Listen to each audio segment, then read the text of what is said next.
Before we begin, if you love stories of redemption, power, and the bonds that can never be broken, hit that like button, subscribe, and drop a comment telling me which part moved you most. Your support keeps these stories alive. The rain fell in sheets across the border territories, turning the dirt roads into rivers of mud that swallowed footprints as quickly as they were made. In the forgotten corner of the Shadowpine Packlands, where the forest grew so dense that sunlight barely penetrated even at noon, there existed a settlement that most wolves pretended didn't exist at all. The houses here were little more than shacks, their roofs patched with whatever materials could be scavenged, their walls thin enough that winter winds cut through them like knives through flesh. This was where the rejected lived, the wolves whose bonds had been severed, whose mates had turned their backs, whose very existence had become an embarrassment to those who had once claimed to love them. Among these forgotten souls, moving like a ghost through the perpetual twilight, was a young woman named Arya, and she carried a secret that would shake the foundations of every pack from the mountains to the sea. Arya had learned to make herself small, to move through spaces without disturbing the air, to exist in a way that allowed others to look directly at her and see nothing at all. It wasn't a supernatural ability, though sometimes she wished it were, because then perhaps she could control it, could choose when to be seen and when to disappear. Instead, it was something deeper, something that had been carved into her very bones by 3 years of rejection so complete that even her own shadow seemed reluctant to follow her. She had been 17 when Marcus, the Beta's son and her fated mate, had looked into her eyes on the night of the full moon and spoken the words that would define her existence. I, Marcus Thornwood, reject you, Arya of no family, as my mate and Luna. The bond had snapped like a rotten rope, and in that moment, something fundamental had broken inside her, something that made the world forget she was even there. The child in her arms stirred, a soft whimper escaping lips that were too pale, too dry, despite her desperate attempts to keep him hydrated with the little water she could afford. Kyle was 2 years old, with eyes that shifted between gold and silver depending on the light, and he was dying. Arya pressed her face against his fevered forehead, breathing in the scent of him that was the only thing in this world that still made her feel real, still made her feel like she existed at all. The sickness had come on 3 days ago, starting as a cough that she had told herself was nothing, just the dampness of their single-room dwelling getting into his lungs. But it had progressed with terrifying speed, the fever climbing until his small body burned like a furnace in her arms, his breathing becoming labored and wet, his eyes glazing over with a distance that made her want to scream. She had tried everything within her limited means, had begged the pack healer for help, only to be turned away at the door as if she were invisible, had stood in the town square for hours with Kyle in her arms, pleading with anyone who would listen, only to watch as people walked past her as if she were nothing more than a trick of the light. The curse of being rejected, of being severed from the pack bonds, meant that she existed in a liminal space, neither fully present nor completely absent, and most wolves found it easier to simply not acknowledge her existence at all. But Kyle was innocent. Kyle was just a child, and the fact that he too had become invisible by association with her was a cruelty that made her want to tear the world apart with her bare hands. Tonight, as the rain hammered against the thin walls and Kyle's breathing became more and more shallow, Arya made a decision that would change everything. The Alpha King's procession was passing through the territory, traveling from the capital to the northern borders, where tensions with the rival Blood Moon Pack had been escalating. She had heard the whispers about it, had seen the preparations being made in the main pack grounds, the way everyone was excited about the possibility of catching a glimpse of the legendary Theron Nightshade. The Alpha King, who had united the warring packs under a single banner a decade ago. Most wolves would never get close to him, the security around a king being what it was. But Arya didn't care about protocol or propriety, or the fact that what she was planning could be seen as an act of aggression that might get her killed.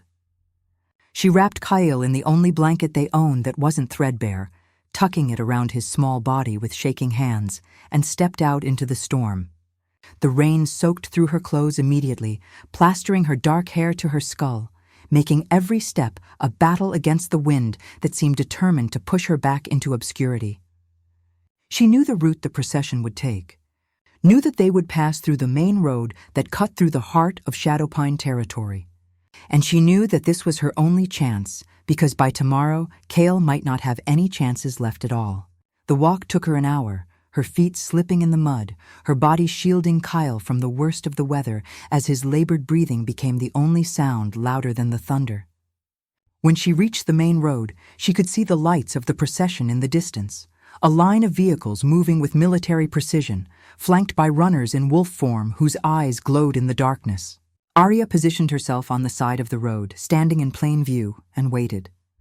As the first vehicles passed, she stepped forward, holding Kale out like an offering, like a prayer made flesh, her voice raw as she screamed above the storm, begging them to stop, begging them to see her, begging them to save her son. But the vehicles rolled past, the wolves in their formation didn't break stride, and Arya felt something inside her shatter completely as she realized that even here, even now, she was invisible. She fell to her knees in the mud, still clutching Kyle, her screams turning into sobs that were swallowed by the rain. This was it then. This was how it would end, with her son dying in her arms while the world continued on as if neither of them had ever existed. She pressed her lips to Kyle's forehead, whispering apologies for failing him, for bringing him into a world that had no place for them, for being a mother who couldn't even protect her own child from the cruelty of rejection and invisibility. And then Kyle, in his fever-induced delirium, began to cry, a sound so piercing and full of pain that it cut through the storm like a blade through silk. The procession came to an abrupt halt. The lead vehicle's tires locked, sending up sprays of muddy water. And suddenly there were figures moving in the darkness, guards materializing from the shadows with weapons drawn, their eyes scanning for threats. Arya looked up through the rain, her vision blurred by water and tears, and saw them approaching. Saw the way they moved with deadly precision. Saw the moment when one of them, a massive wolf with a scar across his muzzle, stopped dead and tilted his head as if hearing something impossible. "Sir," the wolf said, his voice carrying despite the storm, "there's a child crying." And just like that, the invisible became visible. The guards converged on her position, and for the first time in 3 years, Arya felt the weight of being seen, truly seen, as dozens of pairs of eyes locked onto her and the child in her arms. She didn't move, didn't speak, just held Kale tighter as if her body could be a shield against whatever was about to happen. One of the guards, a woman with silver markings across her face, knelt in the mud beside her, her hand reaching out slowly, carefully, as if approaching a wounded animal. "Ma'am," she said, her voice gentle despite the authority radiating from her, "we need to know what's wrong. The child needs help, doesn't he?" Arya nodded, unable to form words, and the guard's expression shifted from caution to concern as she got her first good look at Kale's condition. Within seconds, the situation had escalated up the chain of command, and Arya found herself being ushered toward the central vehicle, surrounded by guards who moved like a living wall around her. The door of the vehicle opened, and a figure stepped out into the rain, a man so tall and broad that he seemed to fill the entire space, his presence so commanding that even the storm seemed to quiet in deference to him. Theron Nightshade, the Alpha King, looked at Arya with eyes that were ancient and knowing, eyes that had seen centuries of suffering and triumph. And for the first time since her rejection, Arya felt like someone was actually looking at her, seeing past the curse of invisibility to the person underneath. "Bring them inside," Theron said, his voice a low rumble that resonated in Arya's chest like a second heartbeat. "Get the healer, now." The guards moved with practiced efficiency, and Arya found herself being lifted into the vehicle, Kale still clutched to her chest. The warmth and dryness of the interior, such a stark contrast to the storm outside that she almost couldn't process it. Theron sat across from her, his massive frame somehow managing to be both intimidating and reassuring at the same time, and he leaned forward, his gaze never leaving her face. "Tell me," he said simply, and somehow Arya found her voice. The story spilled out of her in fragments, disjointed and raw, 3 years of pain and isolation condensed into minutes of halting explanation. She told him about Marcus, about the rejection, about how the severing of the bond had made her fade from sight, about how she had survived on the edges of Pack territory doing work that no one. And through it all, Arya felt Theron's presence like a constant, his protection wrapping around her, and Chaol like an invisible shield. But there were others in the palace who were less welcoming. Selene Ravenclaw, the daughter of one of the most powerful alphas in the kingdom, and rumored to be Theron's intended mate, made her displeasure known from the first moment she laid eyes on Arya. "So you're the little Omega who caused such a fuss," Selene said, her voice dripping with false sweetness as she cornered Arya in one of the palace corridors. "I have to say, I'm surprised the king is wasting resources on you and that child. There are more important matters that require his attention." Arya felt the old familiar urge to make herself small, to fade into the background, but something had changed in her during the journey, something that made her stand straighter, made her meet Selene's eyes directly. "The king's priorities are his own," Arya said quietly but firmly. "I didn't ask for his help, but I'm grateful for it. And I'll do whatever is necessary to ensure Chaol's safety and to uncover the truth of his origins." Selene's expression hardened, her beauty turning sharp and cruel. "Be careful, little Omega. The palace is not a safe place for those who don't belong, and you most certainly don't belong. The king may be distracted by you now, but his attention will wander, as it always does. And when it does, you'll find yourself right back where you started, invisible and forgotten." The threat was clear, but Arya refused to be intimidated, refused to go back to being the person who could be looked through as if she didn't exist. That night, unable to sleep, she wandered the palace halls, Chaol secure in the nursery under the watchful eyes of guards who had been assigned specifically to protect him. She found herself drawn to the royal archives, a massive library filled with records and histories that stretched back centuries. The librarian, an ancient Omega named Cora, looked at Arya with eyes that seemed to see straight through to her soul. "You're the one the king brought back," Cora said, gesturing for Arya to enter. "The invisible girl who became visible. I've been waiting for you." Cora led Arya deep into the archives, to a section that was restricted to all but the highest-ranking pack members, and pulled out a leather-bound tome that was so old the pages crackled as she opened it.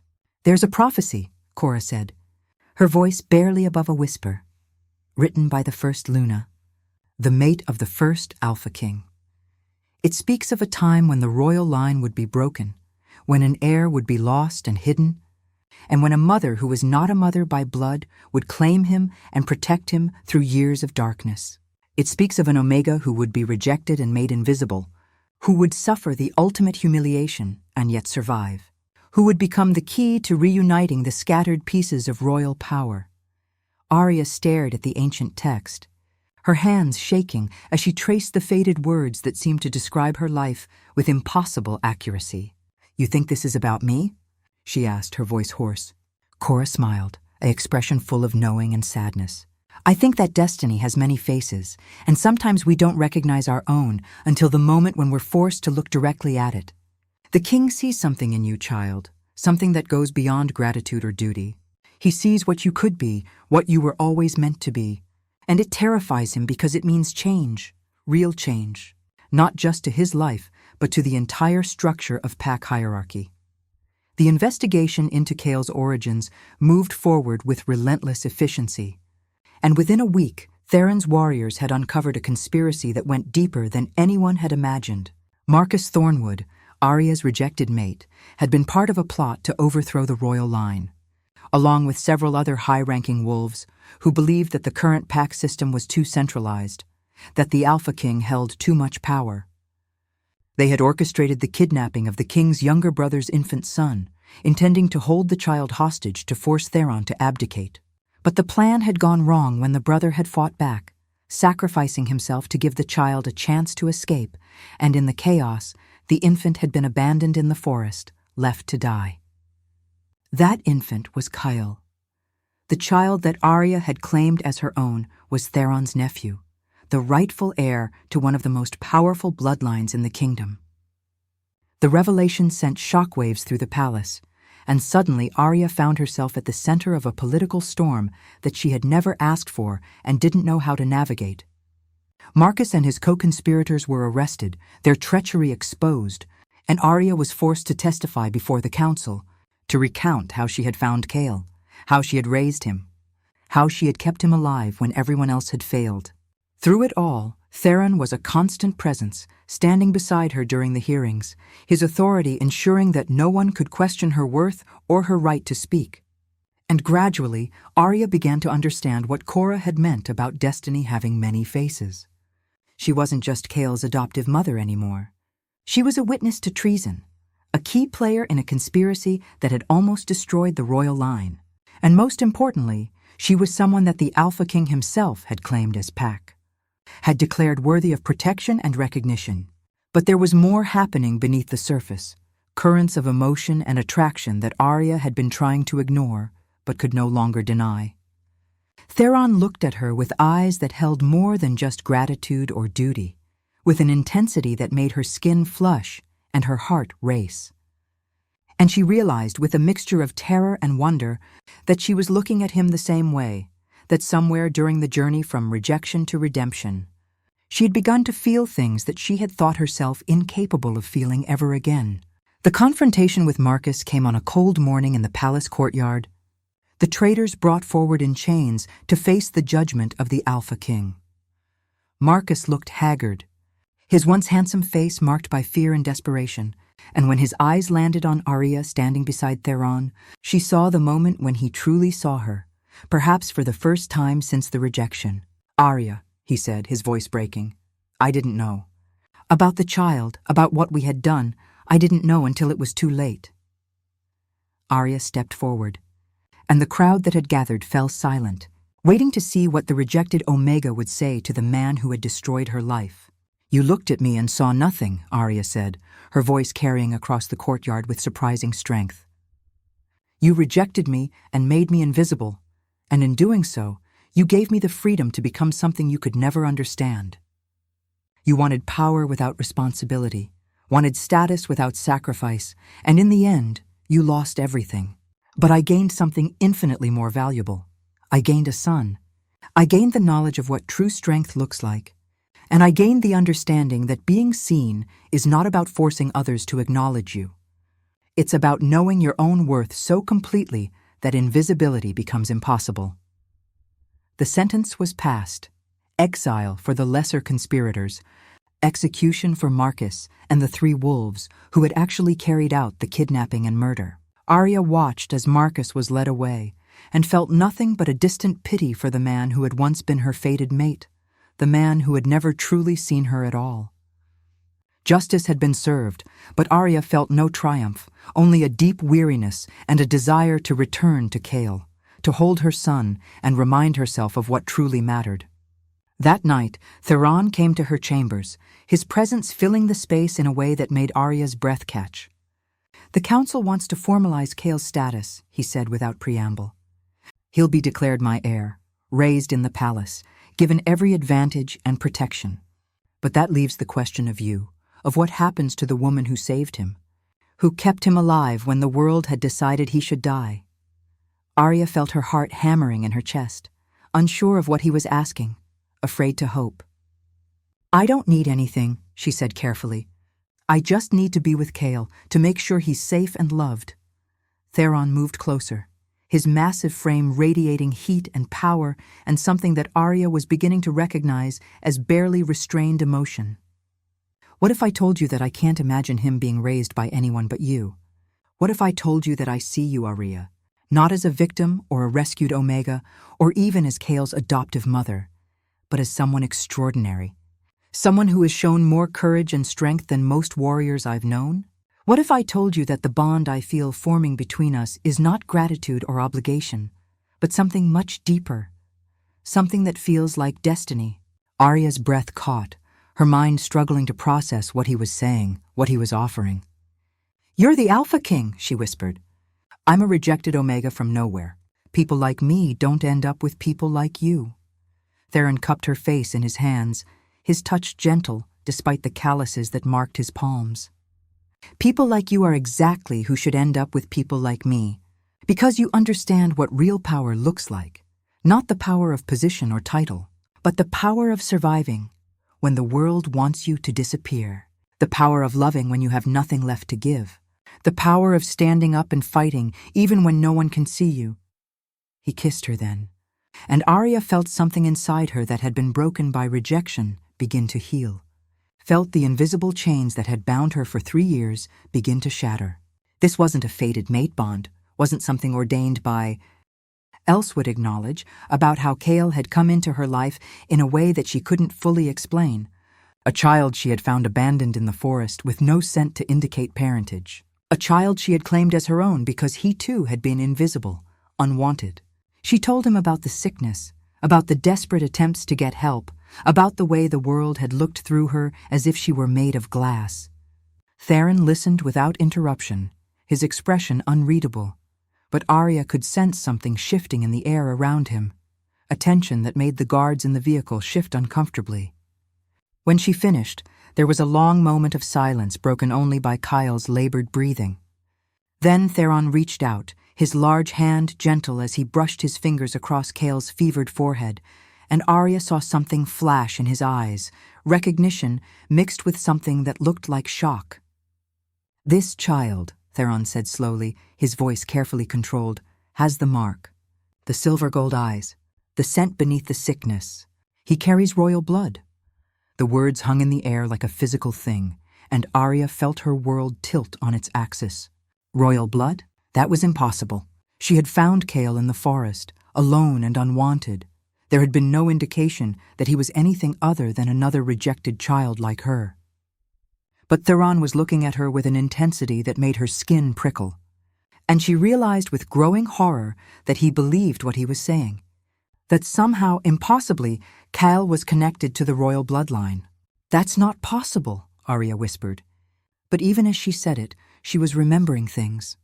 Small details that she had dismissed, the way Chaol's eyes seemed to glow brighter during the full moon, the way animals in the forest had always been drawn to him, the way he had survived against odds that should have killed an ordinary child. Theron's hand moved to Arya's chin, tilting her face up so that she had no choice but to meet his eyes.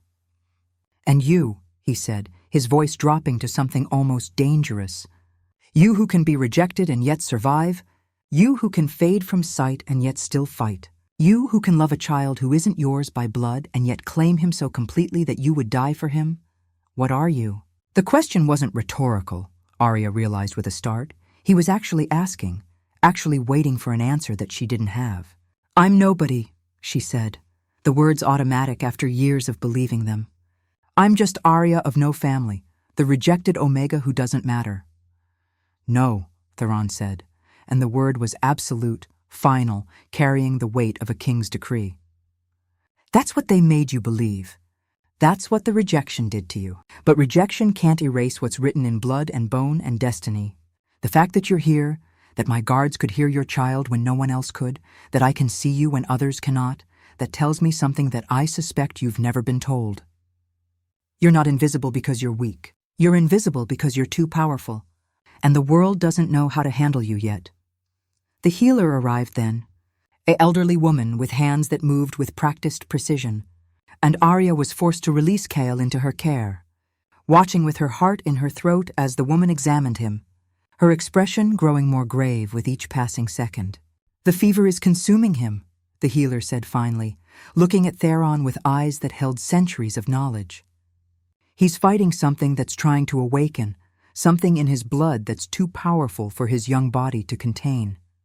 Without intervention, he'll burn himself out from the inside within hours. But there's a way to stabilize him, though it requires a blood bond, a connection to someone of equal or greater power." Arya didn't hesitate. "Take my blood," she said, rolling up her sleeve before anyone could stop her. "Whatever he needs, take it from me." But the healer shook her head, her expression sad. "Your blood is strong, child, stronger than you know, but it's not compatible with what he needs. He needs royal blood, direct lineage from the first Alpha Kings. He needs—" She trailed off, looking at Theron with meaning, and Arya felt her stomach drop as she realized what was being suggested. Theron was already rolling up his sleeve, exposing an arm marked with scars that told stories of battles won and lost. "Do it," he commanded, and the healer moved quickly, drawing his blood with practiced efficiency and administering it to Kale through a ritual that Arya didn't fully understand but could feel the power of, could sense the way the air in the vehicle seemed to thicken with ancient magic. Kale's body arched, his small hands clenching into fists, and then his breathing began to even out, the fevered flush fading from his cheeks, the terrible rasping sound of his lungs clearing. Arya sobbed with relief, reaching for him, and the healer placed him back in her arms with a gentle smile. "He'll need time to recover fully," the healer said, "but the crisis has passed. The king's blood has stabilized him, has given his body the strength it needs to contain whatever power is trying to awaken within him. He's going to be all right."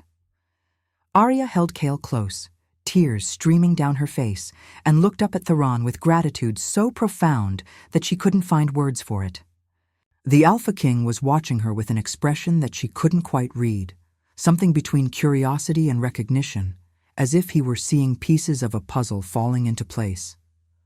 "You'll come with us to the capital," Theron said, and it wasn't a request. "You and the child, there are questions that need answering, mysteries that need unraveling.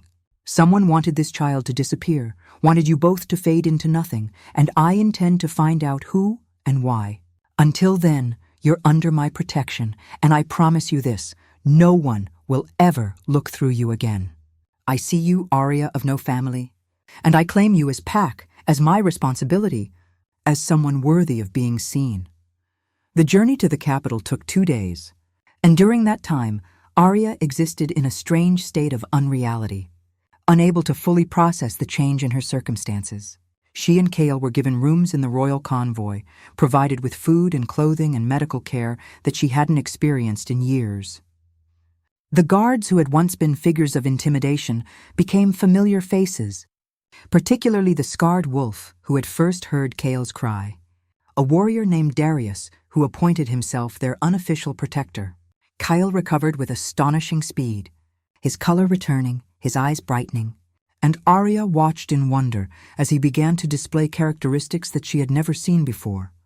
Moments where his infant babbling seemed to carry power, where his laughter made flowers bloom out of season. But it was Theron who occupied most of her thoughts. The Alpha King who would appear at odd hours to check on them, who would sit in silence across from her while Kale slept, his ancient eyes studying her as if she were a text written in a language he was trying to remember. "Tell me about the forest where you found him," Theron said one night as the convoy rolled through darkness. Arya recounted the memory, how she had heard crying coming from a hollow tree, how she had found Kale wrapped in cloth that had once been fine but was torn and muddy, how there had been no scent markers, no indication of who had left him there. "And you claimed him," Theron said, not a question, but a statement of fact. "Despite having nothing yourself, despite being rejected and invisible, you claimed a child who wasn't yours and raised him as your own." "He needed me," Arya said simply. "And I needed him. We saved each other." Theron leaned back, his massive frame somehow making the vehicle feel smaller and safer at the same time. The bond between mother and child, when it's chosen rather than given by blood, is one of the most powerful forces in our world. You created Pack from nothing, created family where none existed, and that's a magic older than any ritual, stronger than any rejection. Marcus Thornwood was a fool to reject you, but perhaps it was necessary. Perhaps that rejection was what made you into who you needed to be. The words resonated with something deep inside Arya, a truth that she had been avoiding for years. What if the rejection hadn't been the end of her story, but the beginning? What if being made invisible had actually been a kind of protection, a way of hiding her until the time was right for her to be seen? The thought was too large to fully grasp, but it planted a seed in her mind that would continue to grow in the days to come. When they finally arrived at the capital, Arya was overwhelmed by the sheer size and grandeur of it all.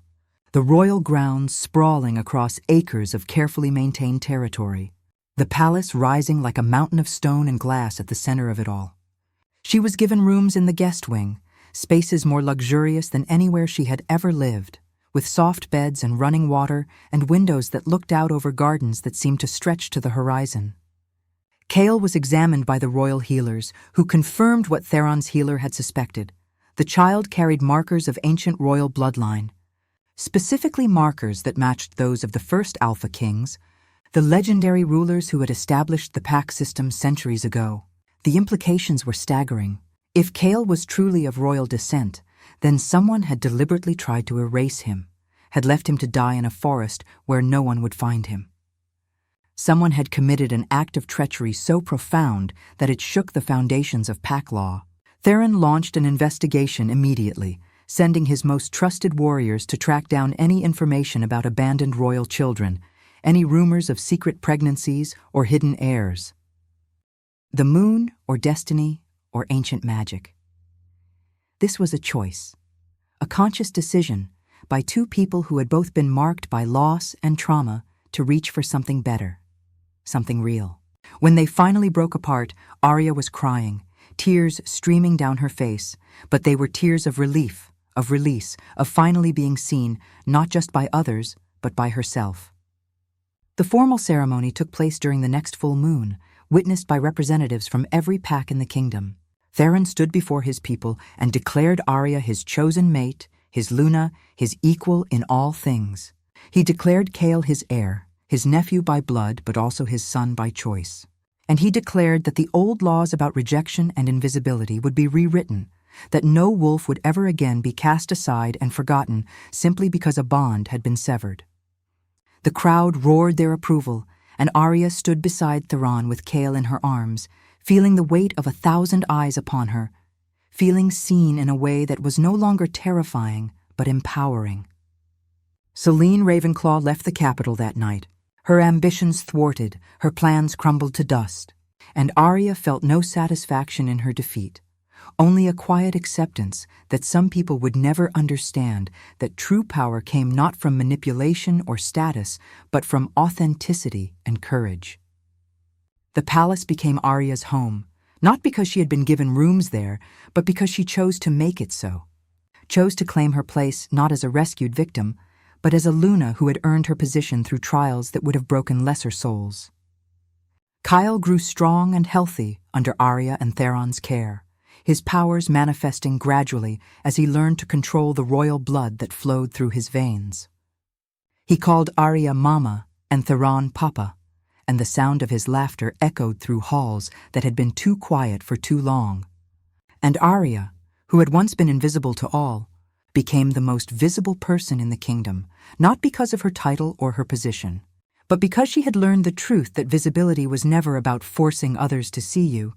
It was about standing so firmly in your own truth that blindness became impossible. Years passed, and the story of the rejected Omega who became Luna was told and retold, becoming legend, becoming myth, becoming a reminder that destiny was not something that happened to you, but something you created through choices and courage and the refusal to disappear even when the world demanded it.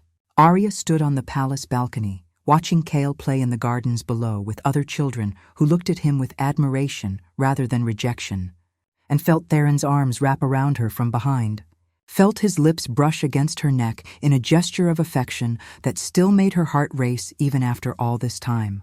"Do you ever regret it?" she asked him quietly. "Taking us in, claiming us as yours, changing everything?"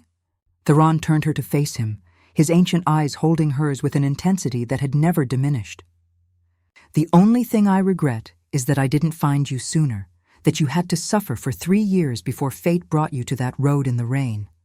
But perhaps that suffering was necessary. Perhaps it made you into the woman you are now, the Luna who rules not through fear or manipulation, but through compassion and strength. You were never invisible, Arya. You were just waiting for the right moment to be revealed. And I am grateful every day that I was the one who got to witness that revelation." She kissed him then, standing in the moonlight that had once seemed like a curse but now felt like a blessing, and knew with absolute certainty that she had found her place, not because someone had given it to her, but because she had claimed it for herself. The rejected Omega was gone, transformed into something new, something powerful, something that could never be made invisible again. And in the palace below, Cale's laughter rose like music, the sound of a child who would grow up knowing he was wanted, knowing he was loved, knowing that he had a mother who had chosen him when the world had thrown him away. The old prophecy in the archives proved true. The Omega who was rejected had indeed become the key to reuniting the royal line, had indeed saved the heir through love rather than blood, had indeed stood as a bridge between the old ways and the new. But more than that, Arya had proven that rejection was not the end of a story, but merely the painful middle chapter. That invisibility was not a curse, but sometimes a chrysalis, and that the most powerful transformations came not from magic or destiny, but from the simple, fierce decision to keep standing, keep fighting, keep loving even when the world gave you every reason to give up.